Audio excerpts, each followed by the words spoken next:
sejam todos muito bem-vindos, sejam todas muito bem-vindas. Eu sou Elaine, professora de literatura e língua portuguesa, e hoje nós estamos aqui para mais uma aula sobre literatura e análise crítica de uma obra que irá cair no vestibular da FUVEST 2024. Nós vamos falar hoje de Romanceiro da Inconfidência, de Cecília Meirelles. Muito bem. Para a gente entender este livro, temos que unir a literatura e a história, que a autora faz, né? Mas antes da gente entrar no livro propriamente dito, vamos abrir um parênteses aqui para falar dessa grande autora brilhante que é a Cecília Meirelles.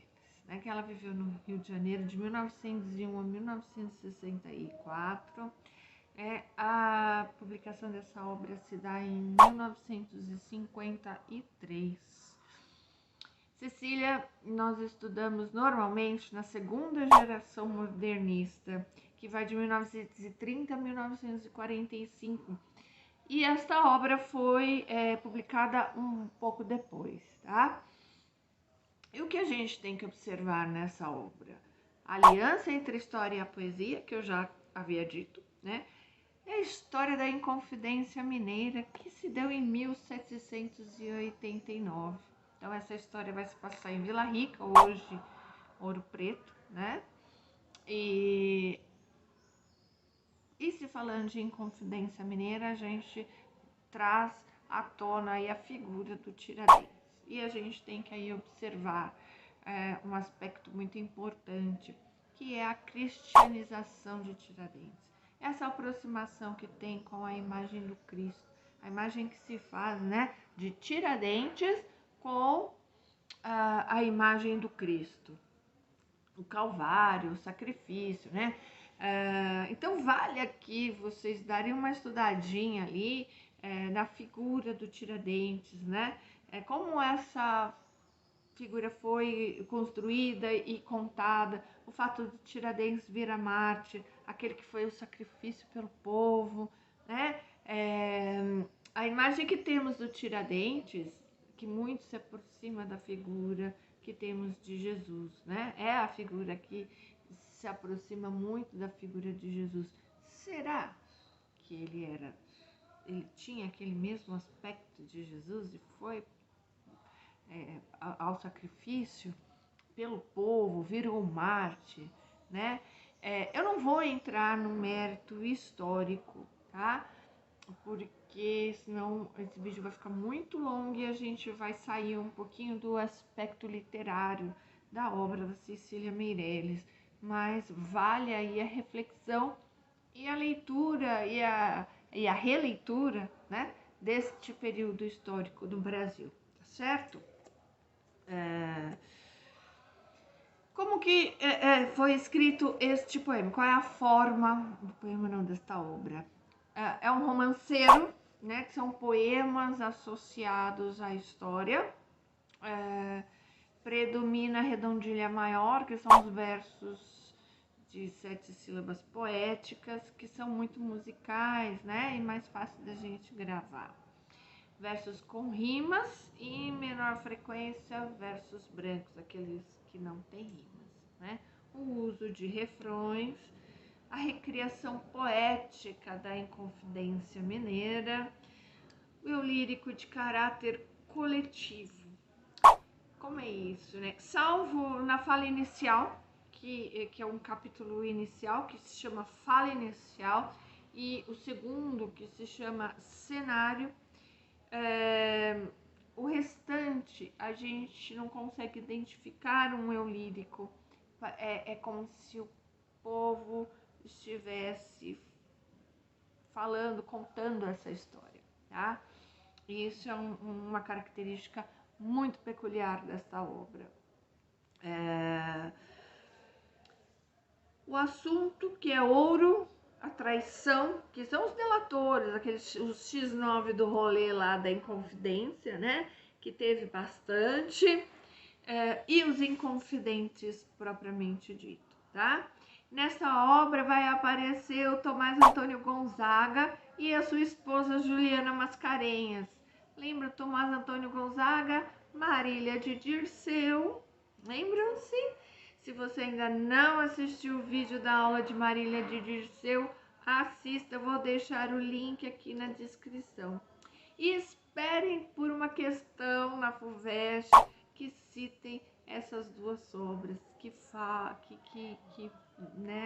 trazem, vou exigir aí de vocês o entendimento dessas duas obras, tá certo? A estrutura.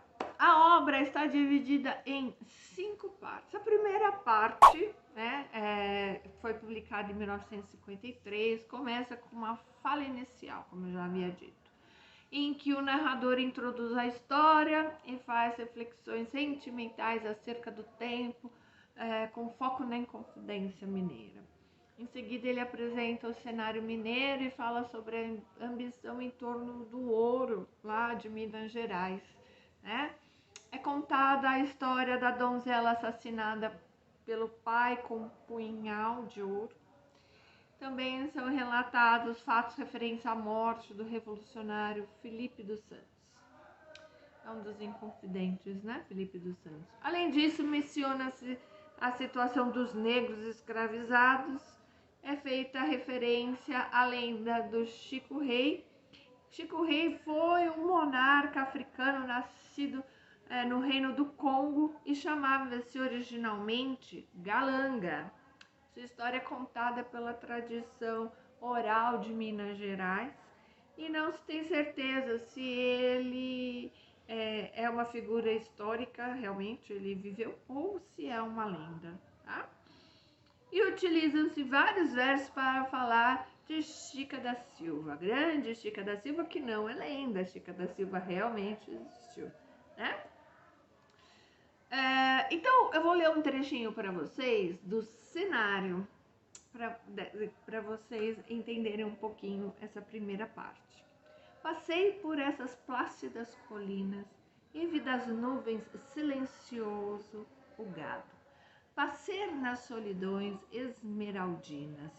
Largos rios de corpo sossegado dormiam sobre a tarde imensamente e eram sonhos sem fim de cada lado. Entre nuvens, colinas e torrente, uma angústia de amor estremecia a deserta amplidão na minha frente.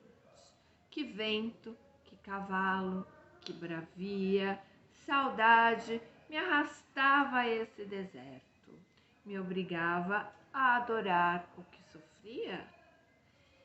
Então, tá aí um trechinho aí da primeira parte dessa obra maravilhosa da Cecília Meirelles. A segunda parte se centra em Vila Rica. Vila Rica hoje, Ouro Preto, né? Nos seus aspectos culturais e na Arcádia. Lembram-se, se você não assistiu a aula ainda de Marília de Dirceu, você vai entender, né, essa questão Arcade ali no período da Inconfidência, tá? O narrador fala da morte do príncipe Dom José e em seguida se concentra na conspiração conhecida como Inconfidência Mineira, no ano de 1789, como já foi dito, e mostra Tiradentes de forma heróica e acusado de traição.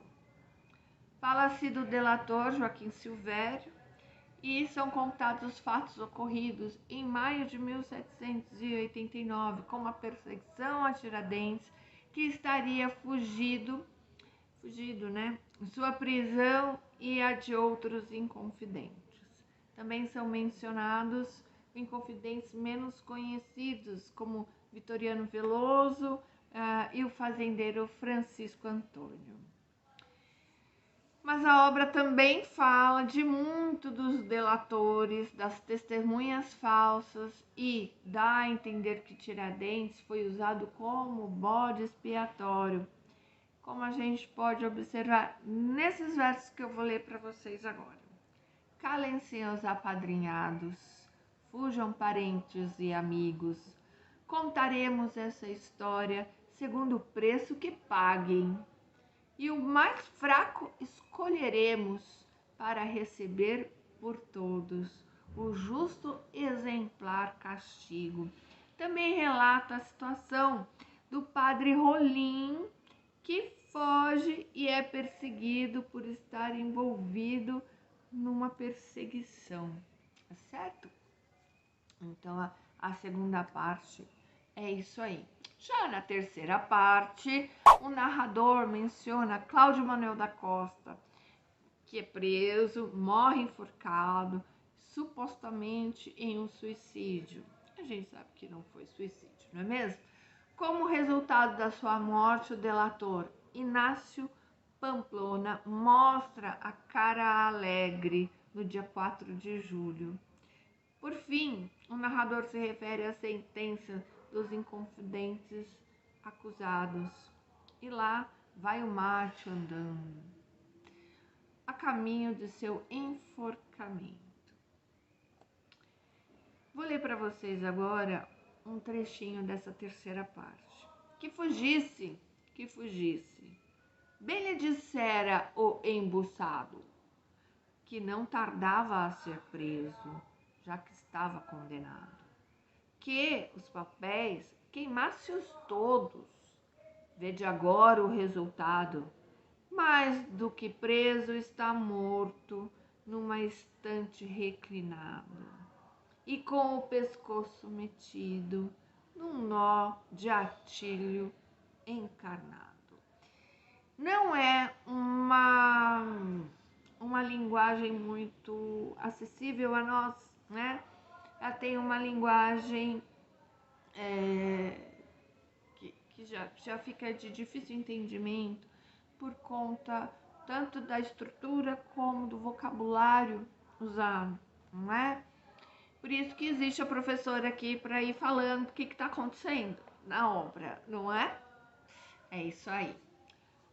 Na quarta parte, o narrador se centra no desterro de Tomás Antônio Gonzaga, aquele de Marília de Dirceu, para Moçambique, na África, onde se casa com Juliana Mascarenhas.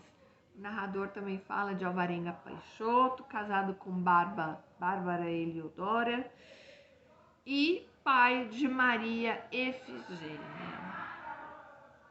E aí, vamos lá para o trechinho dessa quarta parte. No jardim que foi de Gonzaga, Tomás Antônio Gonzaga, a pedra é triste, a flor é débil.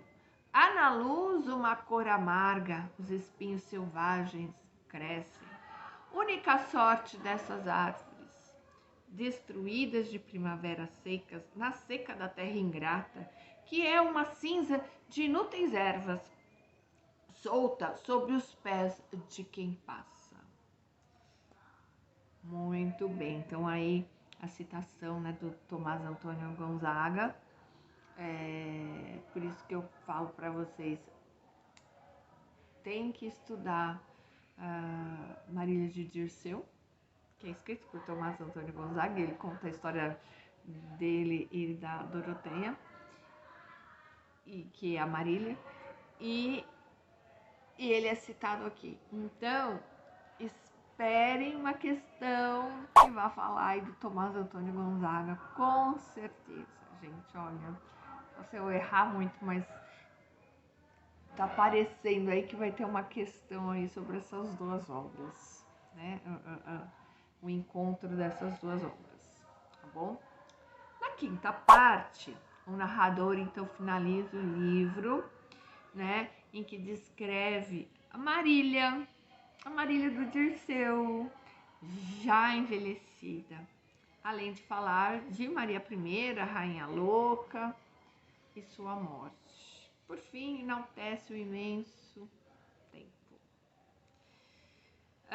Essa que sobe vagarosa, embora já não mais o seja, foi clara na carada rosa, e seu cabelo destrançado ao clarão da amorosa aurora.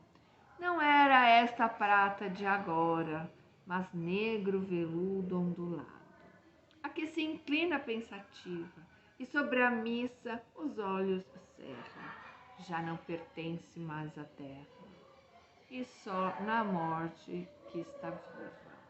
Então aqui nesse trechinho ela está falando, né, sobre a morte da Dona Maria I, a rainha louca do Brasil, tá certo? Então é isso, é uma obra extensa, é uma obra importante, é uma obra que conta um período histórico muito importante do nosso país, né? E como eu já disse, né, ela está interligada com uma outra obra que também vai cair, que é Marília de Dirceu, tá certo? Então é isso, galera. Se vocês gostaram, dê um like aqui, se inscreva no canal e compartilhe com seus amigos que irão prestar vestibular também. Um grande beijo para vocês e até o próximo vídeo.